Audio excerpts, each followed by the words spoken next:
Graça e paz. Que o amor de Deus, o Pai, na pessoa do seu amado Filho, nosso Senhor e Salvador Jesus Cristo, possa estar com cada um de vós. Aqui estou mais uma vez, procurando glorificar o enviado do Pai e aquele que o enviou. João 7. João 7.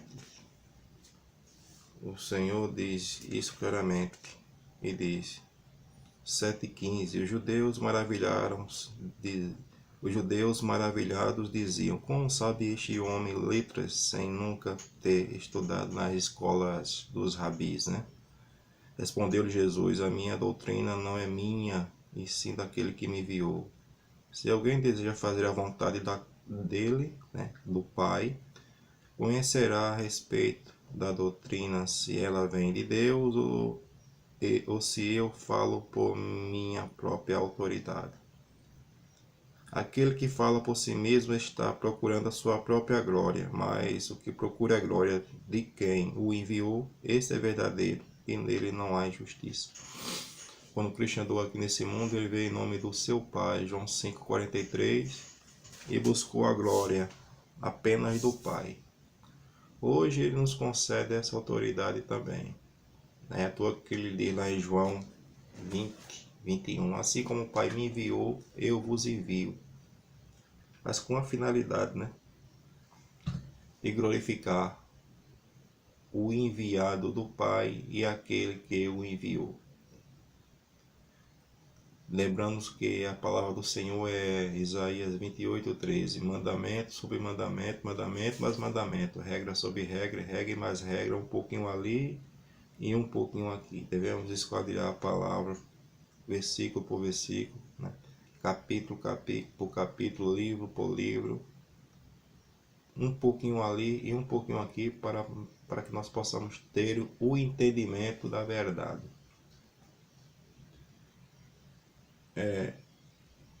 Como nós podemos nos relacionarmos com o Pai e com seu Filho, porque havia um abismo de separação entre a humanidade e o seu Criador.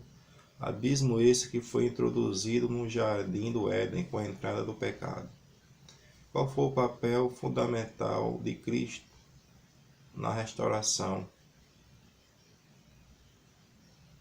desse abismo, né? Ou seja, a ponte. Como foi feito isso? Graças a quem? Por meio de quem? E como hoje nós temos acesso ao Criador? Paulo mostra isso lá em Romanos 8:1, porque antes o homem era inimigo de Deus. Mas em Romanos 8:1, Paulo nos mostra qual foi essa condição, como e por meio de quem, e graças a quem. Romanos 8:1-3. Portanto, agora não há nenhuma condenação. Por quê? Para os que estão em Cristo Jesus. Porque não há nenhuma condenação para aqueles que estão em Cristo Jesus, e graças a quem, e por meio de quem, e como foi isso? Porque a lei do Espírito, porque a lei do Espírito de vida, e onde está esse Espírito de vida? Está, porque a lei do Espírito de vida é em Cristo.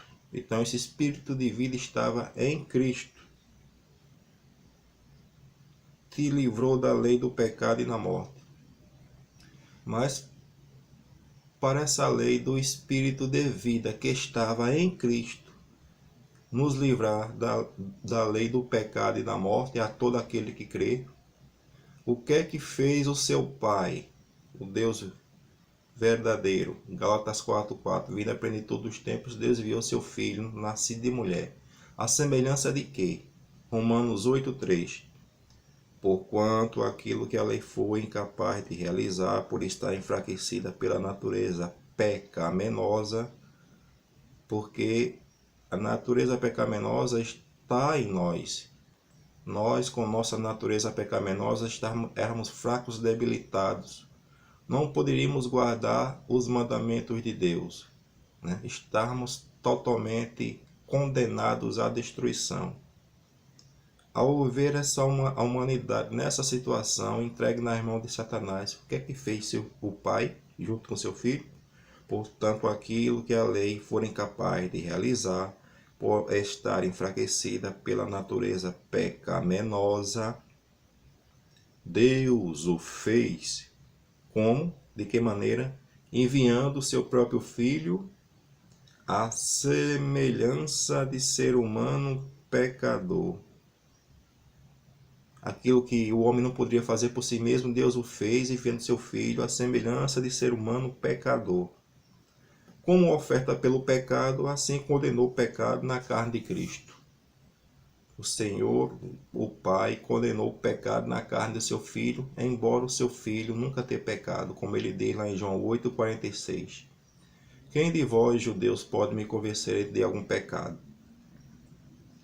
Ao enviar o seu Filho à semelhança de ser humano pecador em carne pecaminosa, mas graças ao Espírito de vida que estava em Cristo, e Cristo, ao andar aqui e ser tentado em todos os aspectos, venceu Satanás, abrindo acesso ao homem, por meio da fé, à obediência nele.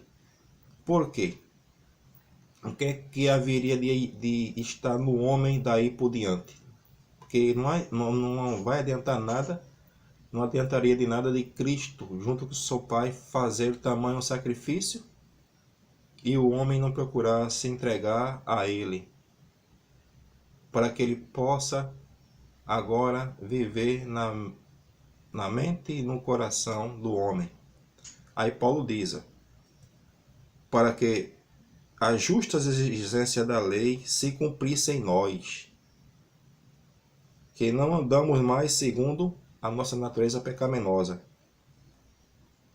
ou a natureza carnal, mas segundo o Espírito. O mesmo Espírito de vida que estava em Cristo, graças ao seu sacrifício, né, que ele matou o pecado na carne, hoje esse mesmo Espírito ele pode enviar a todo aquele que crê. Uma vez esse Espírito habitando no crente, o crente não vai fazer a sua própria vontade mais, vai procurar fazer a vontade do Pai e do seu próprio Filho. E qual é a condição para nós sermos filhos de Deus? O que é que faz o que é que faz o Pai? Que condições? Qual é a condição para que nós possamos ser filhos de Deus? O que é que faz o Pai? Gálatas 4:6. Porque vós sois filhos de Deus. Deus enviou o Espírito de seu Filho para habitar em vossos corações, e ele clama, Abba, Pai. Como é que o homem pode ser filho de Deus? Primeiramente, por meio da fé, por ouvir o Evangelho e crer nas palavras de Cristo. Ao aceitar a mensagem de salvação, Deus envia o Espírito de seu Filho para habitar em vossos corações. Aquilo que Paulo diz lá em Gálatas 2:20, já não sou eu mais que vivo, mas Cristo vive em mim. E a prova disso é quando nós oramos ao Pai, chamamos Deus de Pai. Estamos testemunhando que temos o Espírito do seu Filho dentro de nós. E Paulo orava para que os irmãos em Éfeso fosse cheio de quê? Tivesse a presença de quem? Nos corações. E quem seria essa presença no coração dos irmãos? Efésios 3:13 3, 14 a 17. Por esse motivo, dobro meu joelho diante do Pai. E Paulo orava aos Efésios, do qual se deriva toda a paternidade nos céus e na terra. Oro para que, juntamente com suas gloriosas riquezas, ele os fortaleça. Os fortaleça com o quê? No âmago do vosso ser, ou seja, dentro, né, do vosso ser, no âmago do vosso ser. Com o quê? Com todo o poder. Esse poder chega a nós por meio de quem? Por meio do Espírito Santo. Uma vez esse poder chegar em nós por meio do Espírito Santo que ele envia para nós, esse poder e esse Espírito seria a presença de que pessoa? Da pessoa do Deus Espírito Santo ou da pessoa do seu amado Filho? Aí Paulo diz em Efésios 3,17: E Cristo habite por meio da fé em vosso coração, a fim de que, arraigados e fundamentados com amor, vos seja possível, em união com todos os santos, né, com a igreja, né? Cristo, a igreja, né, e o Pai, compreender a largura, comprimento, a altura e a profundidade dessa fraternidade, dessa união. A mesma união que ele diz, né, lá em João 17 e 20, vou voltar para Efésios. Essa união, como é que é essa união? A oração sacerdotal que o Verbo faz em João 17.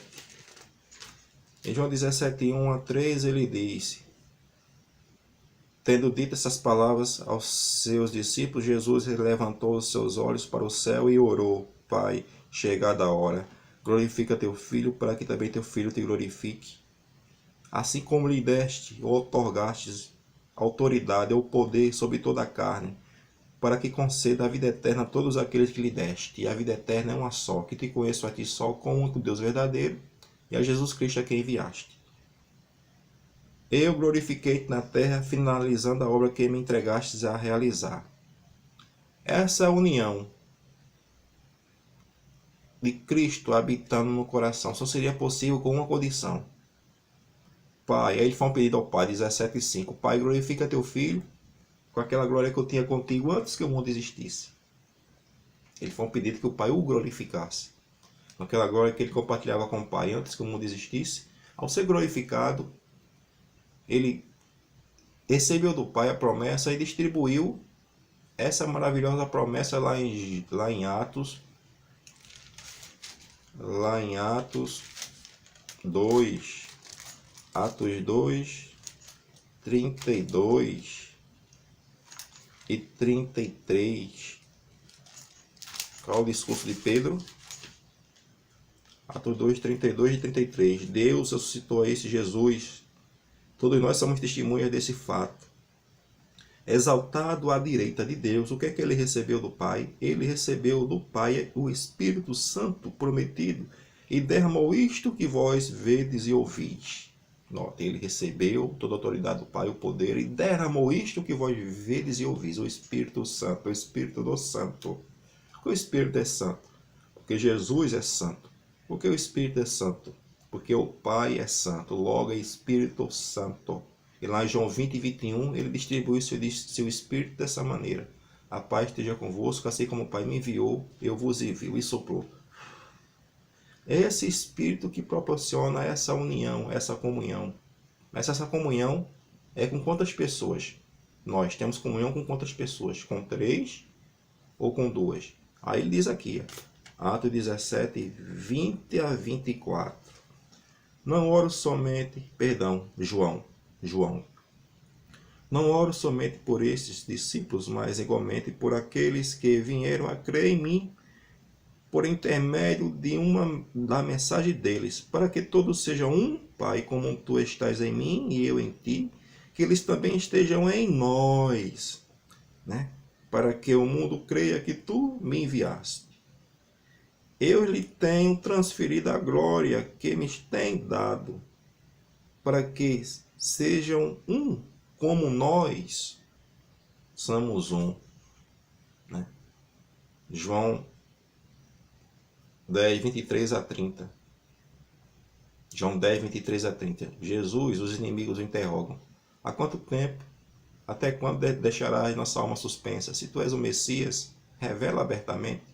Ao Senhor diz, já vos disse, mas vós não quereis crer. As obras que eu faço em nome do meu Pai testificam de mim, mas vós não sois das minhas ovelhas. As minhas ovelhas ouvem a minha voz, eu as conheço, elas me conhecem, dou a vida eterna, elas nunca hão de perecer. Ninguém pode arrebatar as ovelhas das minhas mãos. Meu Pai que me deu as ovelhas é maior do que todos. Ninguém pode arrebatar as ovelhas da mão do meu Pai. Eu e o Pai somos um. O Pai tem um corpo e tem uma personalidade. O Filho tem um corpo e tem outra personalidade, mas eles são duas personalidades distintas uma das outras, né? Cristo tem um corpo, o Pai tem um corpo, mas os dois compartilhando o mesmo poder, o mesmo Espírito. O Espírito que está em Cristo é o mesmo Espírito que se encontra no Pai.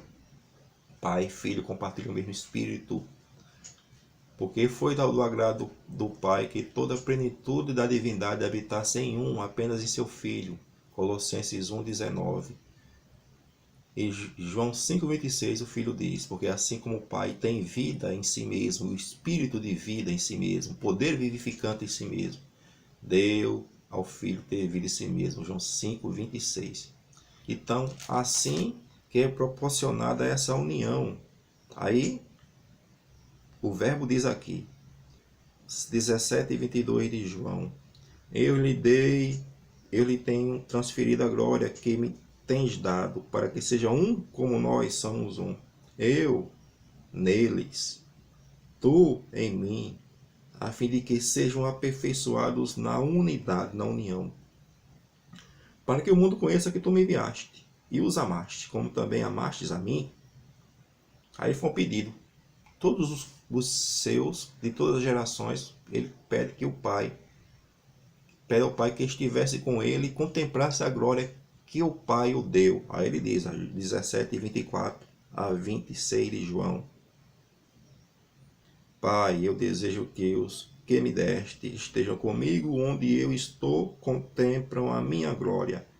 Glória que me deste, porque me amastes antes da criação do mundo. Pai justo, o mundo não te conheceu, o mundo não te tem conhecido, eu, porém, te conheço. Nota que ele se intitula aqui apenas ele e o Pai. Eu te conheço. Eles, eu te conheço. João 10, 14. Aí eu volto para João 10, 14. Ele torna a dizer isso. Eu sou o bom pastor, conheço as minhas ovelhas e sou conhecido por elas. Assim como o Pai me conhece a mim, e eu também conheço o Pai. Aí eu volto para Mateus 11, 25 a 27. Graças te dou, Pai, Senhor dos céus e da terra, que ocultasse essas coisas aos sábios instruídos, mas revelaste aos pequeninos e humildes. Sim, Pai, sim, porque foi do teu agrado. Todas as coisas me foram entregues por meu Pai. Ninguém conhece o Filho a não ser o Pai. Ninguém conhece o Pai a não ser o Filho, a quem o Filho quiser revelar. Um texto puxa outro, amigos. Entre os concílios celestiais, entre essas duas personalidades, ou duas pessoas, apenas o Filho conhece o Pai intimamente e apenas o Pai conhece o Filho intimamente, não cabendo espaço para outro ser pessoal. Por isso, o nosso relacionamento tem que ser com Cristo e com seu Pai. Eu volto para João 17, 26. Como seria isso? Como nós podemos ter acesso a Cristo? Aí ele diz, João 17, 26. eu lhe dei a conhecer o teu nome, ainda continuarei a revelá-lo, a fim de que o amor com que me amaste estejam neles e eu neles esteja. Mas qual é o veículo para que Cristo possa estar no crente? O que é que fez Cristo com seu sacrifício expiatório ao levar a humanidade para o céu e ser glorificado? Como é que Cristo e o Pai têm acesso a cada um de nós?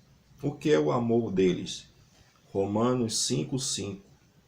A confiança não nos decepciona, porque Deus derramou o seu amor em nossos corações por meio do Espírito Santo que Ele mesmo nos deu. Então, o Espírito Santo é o veículo pelo qual Cristo se faz presente no coração daquele que crê, mas também o Pai. Aí eu volto para Efésios, né? Paulo orava para que os irmãos de Efésios estivessem com o que no coração, por meio de quê? Efésios 3:16 em diante. Oro para que, juntamente com suas gloriosas riquezas, Ele, quem? O Pai, vos fortaleça no âmago do vosso ser, com todo o poder por meio do Espírito Santo. Todo o poder por meio do Espírito Santo. Quando o homem for fortalecido, seria a presença de quem? Habitando no crente. E Cristo habite por meio da fé em vosso coração, a fim de que, enraigados, fundamentados em amor, vos seja possível, em união com todos os santos, compreender a largura, o comprimento, a altura e a profundidade dessa fraternidade. Aí Paulo volta a dar ênfase a isso, que a presença desse Espírito seria a presença de quem no crente? O mistério que estava oculto. O mistério que estava oculto e foi revelado em um determinado tempo. Colossenses 1:26-27. O mistério que esteve oculto durante séculos e gerações, mas agora foi revelado aos seus santos. A quem Deus, 1:27 de Colossenses, a quem Deus, entre os que não são judeus, aprove a dar a conhecer as riquezas. Que riquezas é essa? As riquezas da glória deste mistério, isto é, Cristo em vós, em vocês, esperança de glória. Cristo mesmo está restaurando o interior do homem, a mente, né? Por meio dele, por meio do seu Espírito, por meio desse poder, como está relatado lá em Efésios 3:14-17. Para que, continuando, a ele, portanto, programamos aconselhando e ensinando a cada pessoa com toda a sabedoria, para que apresentemos todo o homem perfeito em Cristo, né? O homem está crescendo a uma estatura mediana até se enquadrar naquela perfeita estatura que existia antes da criação, né? O homem expressa a imagem de Deus, ou seja, o Pai trabalhou por meio do seu Filho na criação do mundo e hoje está trabalhando por meio do seu Filho na restauração do novo homem, à imagem do seu amado Filho. E para cumprir esse propósito, eu me esforço, diz Paulo,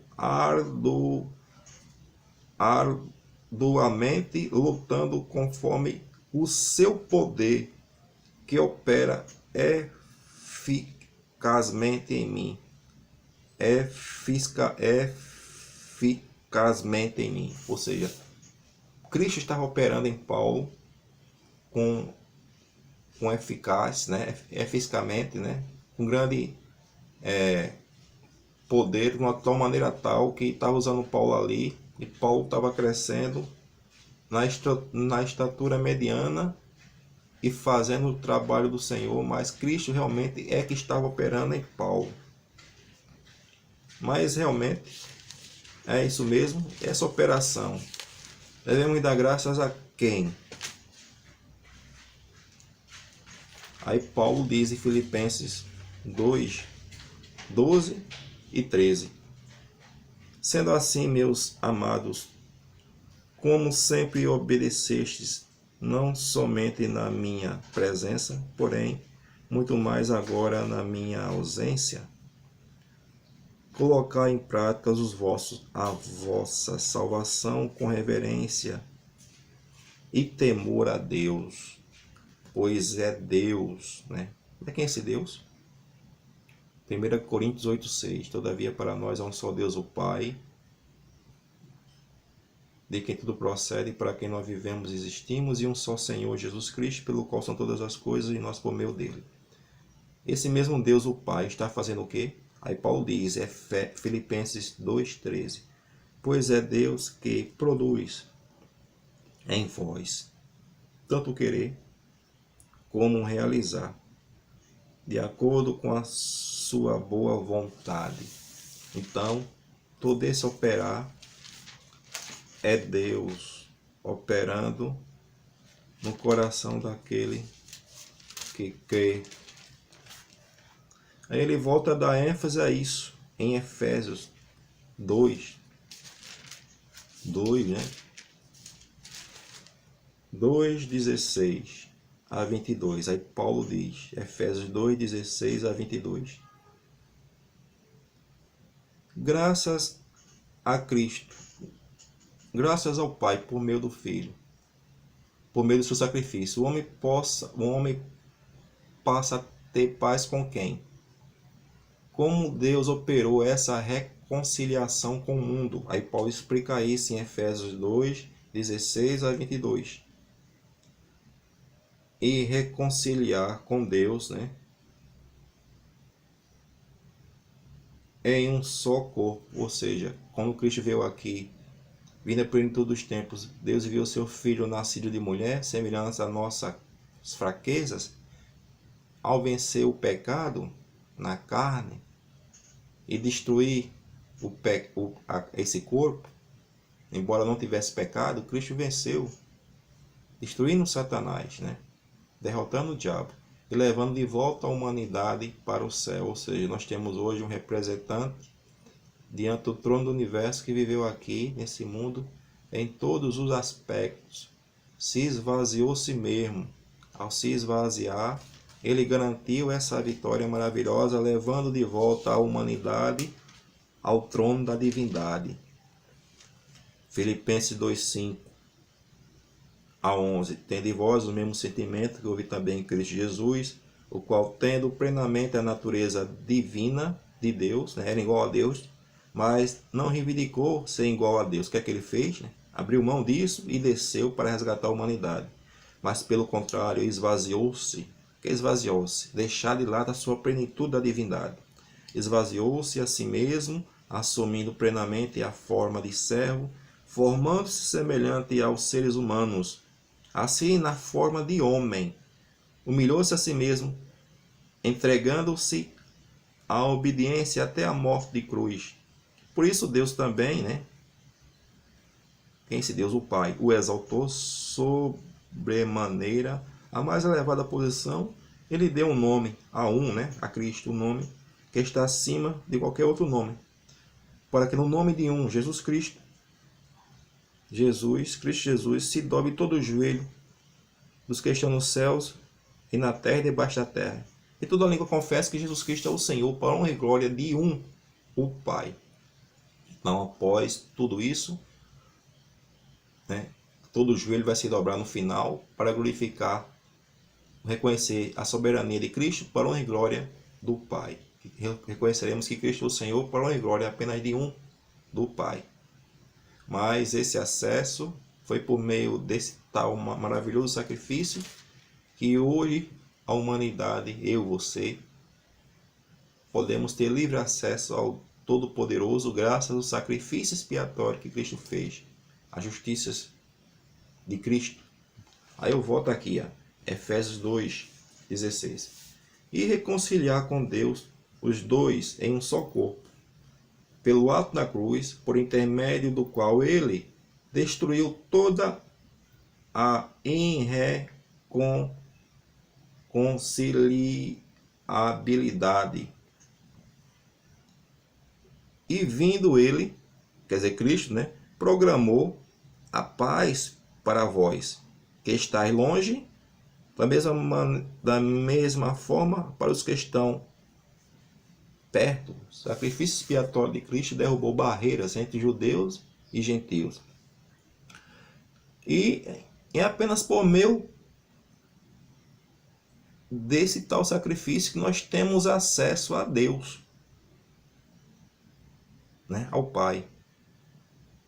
Aí Paulo continua dizendo: por meio dele, nós, como vós, diz Paulo, temos pleno acesso ao Pai por um só Espírito. Não por dois Espíritos, por um só Espírito.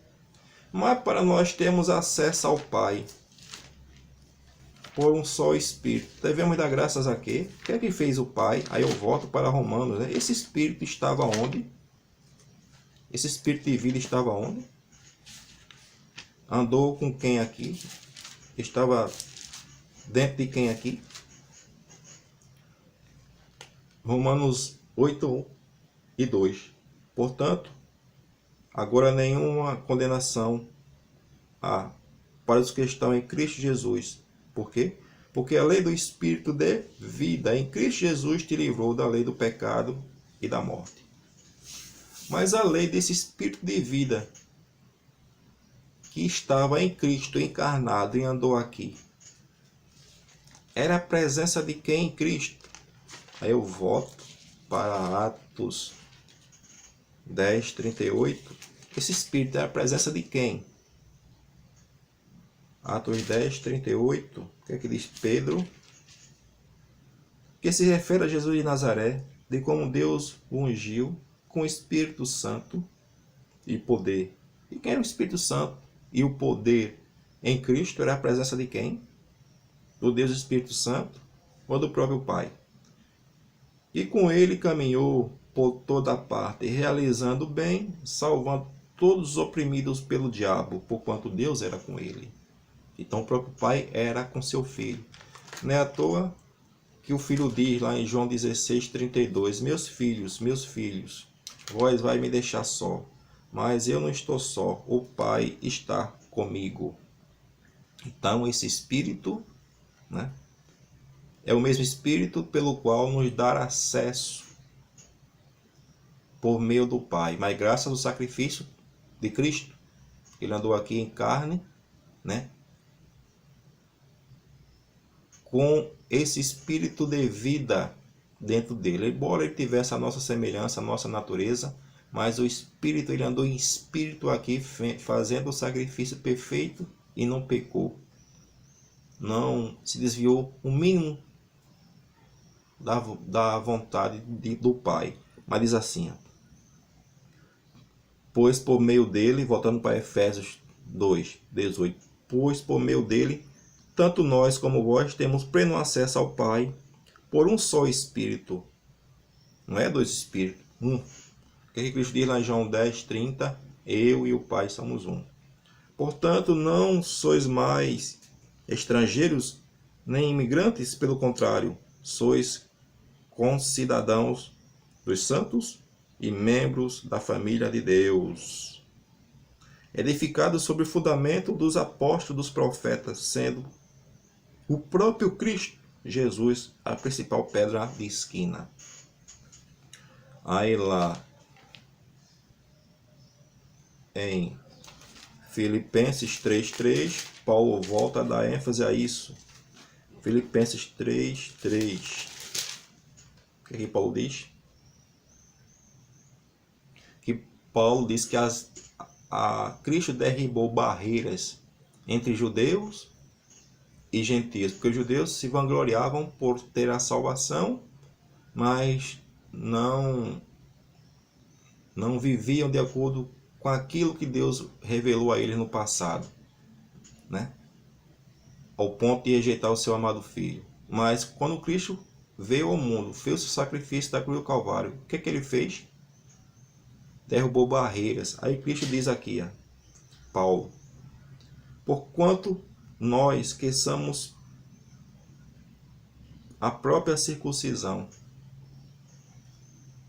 todos nós que adoramos pelo Espírito de Deus, que nós gloriamos em Cristo, não depositamos confiança alguma na carne. Repetindo, porque nós que somos a própria circuncisão, a verdadeira circuncisão está em Cristo. Todos nós que adoramos pelo Espírito de Deus, que nos gloriamos em Cristo. Esse homem tem que se gloriar, se alegrar em Cristo. Não depositamos confiança alguma na carne. O homem não deve depositar sua confiança na carne. Isso nos faz lembrar um livro do profeta Jeremias. Jeremias 17. O que é que o profeta diz? 17:5. Assim diz Javé, maldito o homem que confia nos homens e que faz da carne, da humanidade mortal a sua força, motivação, mas cujo coração se afasta do Senhor. E quando é que o homem leva a confiar nele ou no próprio homem? Como segue doutrinas humanas. Mas eu volto para aqui. Ele será como um arbusto no deserto, não perceberá quando algo bem se aproxima. Pelo contrário, morará nos lugares mais áridos do deserto, em terra salgada e desabitada. Mas bendito é o homem cuja confiança está totalmente depositada em Javé, cuja a fé está no Senhor. Ele será como uma árvore plantada junto às boas águas, que estende as suas raízes para o ribeiro. Uma árvore que não se afligirá quando chegar o calor, porque as folhas estão sempre viçosas. Não sofre de ansiedade durante o ano da seca e nem deixará de dar seu fruto. Ora, não há nada mais enganoso e irremediável do que o coração humano. A sua doença é incurável. Quem é capaz de compreendê-lo? Diz o profeta. Deus pela boca do seu profeta. Eu, Javé, o Senhor, sondo profundamente o coração, examino a mente dos homens a fim de entender cada pessoa de acordo com a sua atitude, conforme as suas obras. Então, aqui nos mostra que haveremos de ser julgados diante do tribunal de Cristo. Só Ele nos entende e nos compreende completamente. Mas note, e assim Cristo derrubou barreiras, Filipenses 3:3, e nós temos acesso a Deus por meio do Espírito de Deus. Mas a presença desse Espírito de Deus, que provém de Deus, é a presença de quem no coração? O homem, uma vez com esse Espírito, passa a satisfazer as suas vontades carnal ou a vontade de Deus e de seu Filho. Romanos 8 seria a presença de quem? Esse Espírito. Romanos 8:9. Os que vivem na carne, a 10, Os que vivem na carne não podem agradar a Deus. Vós, contudo, não estáis debaixo do domínio da carne, mas do Espírito de Deus. Vós, contudo, não estáis debaixo do domínio da carne, mas do Espírito. Esse Espírito seria a presença de quem? O Espírito do Pai também seria o Espírito de quem? No crente. E seria a presença de quem? Se é que de fato o Espírito de Deus habita em vós. Todavia, se alguém não tem o Espírito de Cristo, não pertence a Cristo. Porém, se Cristo está em vós, o corpo está morto por causa do pecado, mas o Espírito vive por causa da justiça.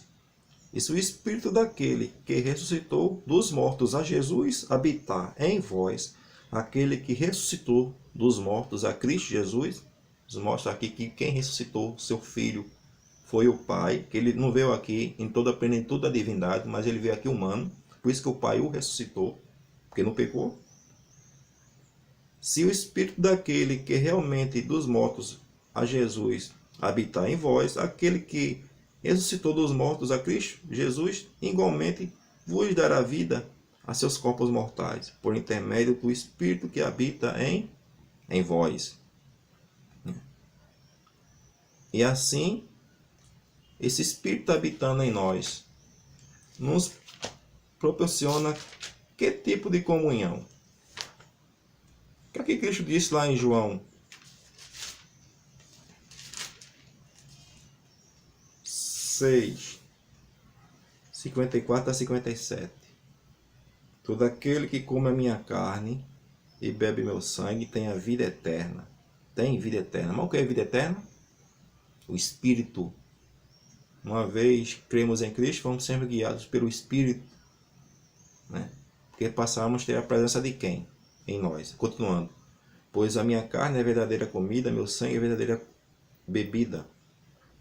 Aquele que come a minha carne e bebe meu sangue permanece em mim e eu nele.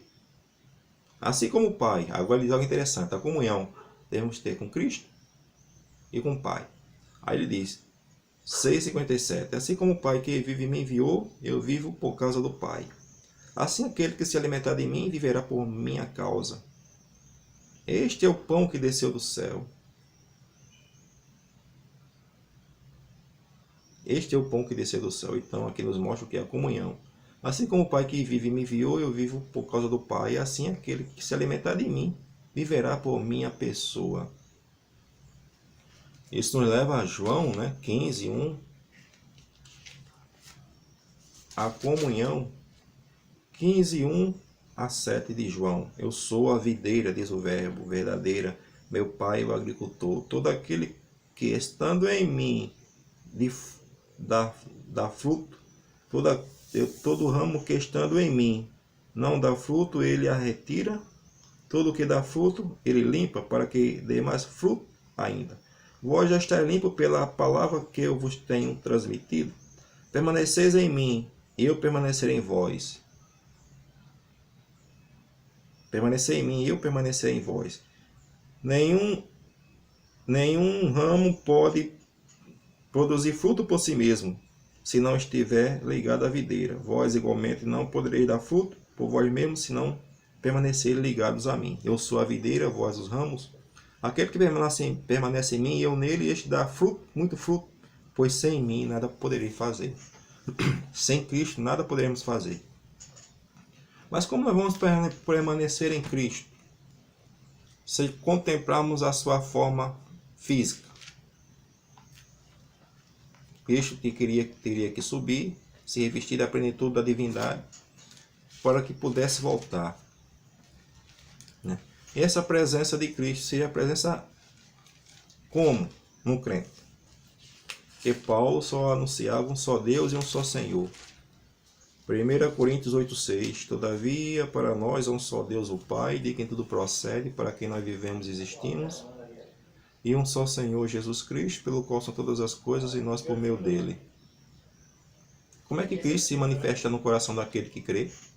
Porque Paulo diz, 2 Coríntios 4,5, pois nós não pregamos a nós mesmos, mas a Jesus Cristo, o Senhor. E quem é o Senhor no meu coração hoje?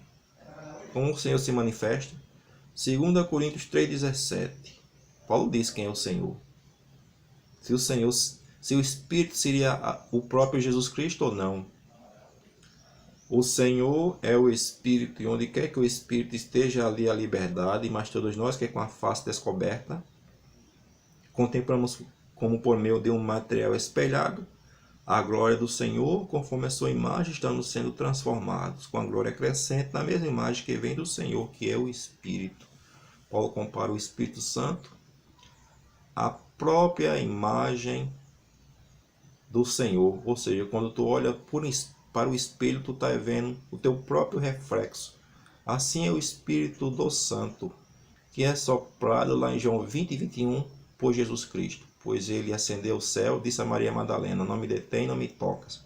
Avisa meus irmãos que eu subo para meu Pai, que é o vosso Pai, e vou para meu Deus, que é o vosso Deus. João 20, 17 a 22. Ascendeu aos céus, recebeu todo o poder, toda a autoridade do Pai e distribuiu o Espírito.